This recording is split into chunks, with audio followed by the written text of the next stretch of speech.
अस्सलाम वालेकुम प्यारे बच्चों। आज का हमारा टॉपिक है म्यूटेशन ब्रीडिंग। ये भी एक मेथड है क्रॉप इम्प्रूवमेंट में।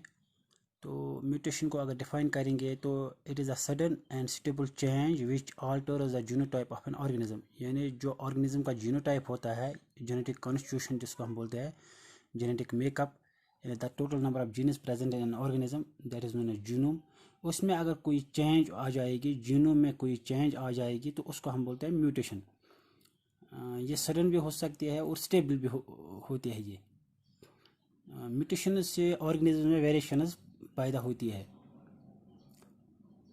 प्लांट ब्रीडिंग में इसकी बहुत इंपॉर्टेंस है, वो हम पढ़ने जा रहे हैं आज।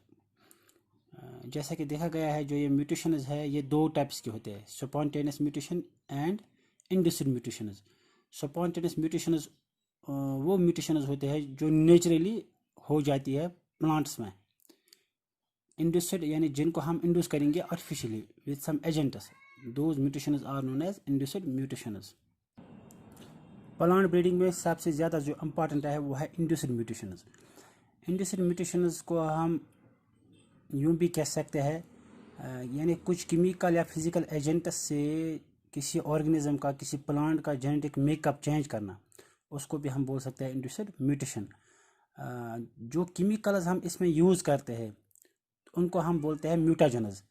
जो commonly used mutagens plant breeding में यूज़ किए जाते हैं, they are short wave electromagnetic radiations यानी अल्ट्रावायलेट रेडिएशंस, इसी तरह से एक्स रेज, कॉस्मिक रेज, इनको हम यूज़ कर सकते हैं म्यूटेशंस में।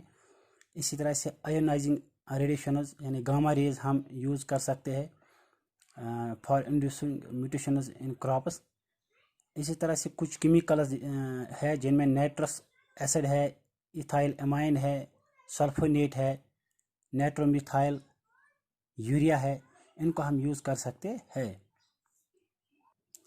म्यूटेशंस का जो एम है, जो इसका एम है, क्यों हम इनको इंड्यूस करते हैं यहाँ पर क्रॉप ब्रीडिंग में, तो सबसे पहले जो एडाप्टेबिलिटी यानी कुछ प्लांट्स में जो कुछ कंडीशंस में एडाप्ट नहीं होते ठीक से, उनकी एडाप्टेबिलिटी को बढ़ाना या उनका मैच्योरेशन जो टाइम है वो अच्छा हो जाना।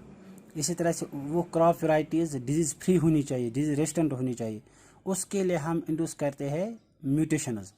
या उनमें जो क्रॉप यील्ड है वो ज़्यादा होना चाहिए, प्रोटीन क्वालिटी अच्छी होनी चाहिए, प्रोटीन कंटेंट अच्छा होना चाहिए, जो ग्रेन उसमें बनेगा यानी सीड बनेगा उसकी डॉर्मेंसी ख़त्म होनी चाहिए, या कभी कभी डॉर्मेंसी को हम प्रोलॉन्ग होनी चाहिए उनमें।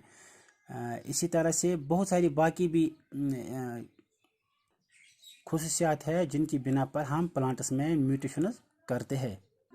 अगर कुछ एग्जांपल यहाँ पर कोट करना चाहेंगे तो आर्टिफिशियली इंड्यूस्ड जो म्यूटेशंस है इनको किया गया था, जो बार्ले एक प्लांट है, एक वैरायटी है, उसमें ये किया गया था ताकि उसमें जो एक डिजीज़ लग जाती थी, मेल्डू डिजीज़, पाउडर मिल्ड्यू डिजीज़, उसको ख़त्म करने के लिए। इसी तरह से वीट की दो वेराइटीज़ है, सोनारा 64 एंड लार्मा राजो 64A। उनमें जब म्यूटेशन ब्रीडिंग की गई तो वहाँ से जब ग्रेन जो बना उनमें म्यूटेंट वेराइटीज़ में वो कलर्ड ग्रेन था। तो जो नई वेराइटी बनी वो एक शरबती सोनारा थी, दूसरी पूसा लार्मा थी। तो उनमें जो क्रॉप यील्ड थी यानी क्रॉप की पैदावार थी वो बहुत ज़्यादा थी और अच्छी थी, और जो उनमें कार्बोहाइड्रेट कंटेंट या जो न्यूट्रिएंट उनमें थे वो बहुत अच्छे थे। इसी तरह से राइस प्लांट में ये किया जाता है ताकि जो राइस प्लांट में जो स्टेम की लेंथ बहुत ज़्यादा हो जाती है, ताकि उसको कम करने के लिए उनमें जो ट्रीटमेंट किया गया था, म्यूटेशन ट्रीटमेंट, वो था एक्सरे ट्रीटमेंट।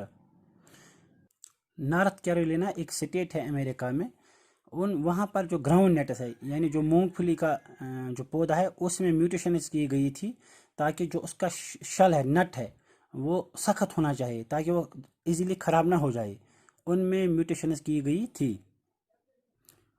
म्यूटेशन ब्रीडिंग के कुछ अपने फ़ायदे भी है लेकिन इसके कुछ नुकसानात भी है। फॉर एग्ज़ाम्पल कुछ प्लांट्स में देखा गया है कि जो ये म्यूटेशन हो जाती है उनमें जो उनकी फर्टिलिटी रेट है वो कम हो गई है बाय दिस म्यूटेशन मेथड्स। इसी तरह से जो उनकी वायबिलिटी थी, सीड की वायबिलिटी, वो भी रिड्यूस हो गई थी, नंबर वन। नंबर सेकंड, जो ये म्यूटेशन ब्रीडिंग में प्लांट ब्रीडर्स को जो प्लांट चाहिए वो बहुत ज़्यादा क्वांटिटी में, उनको लार्ज नंबर में उनको प्लांट्स चाहिए। इसके लिए जब उनको प्लांट ज़्यादा चाहिए तो उनको स्क्रीन भी करना होता है या टेस्ट भी करना होता है, तो उसके लिए टाइम बहुत ज़्यादा लग जाता है, यानी ये टाइम कंज्यूमिंग है प्रोसेस है। इसी तरह से ज़्यादातर केसेस में जो म्यूटेशंस है ये अनडिज़ायरेबल है और लिथल है, यानी इनकी वजह से जो फसल है वो नॉन वायबल हो जाती है, ख़राब हो जाती है, यानी इसका रिज़ल्ट हमें अच्छा नहीं मिल पाता है। Thank you.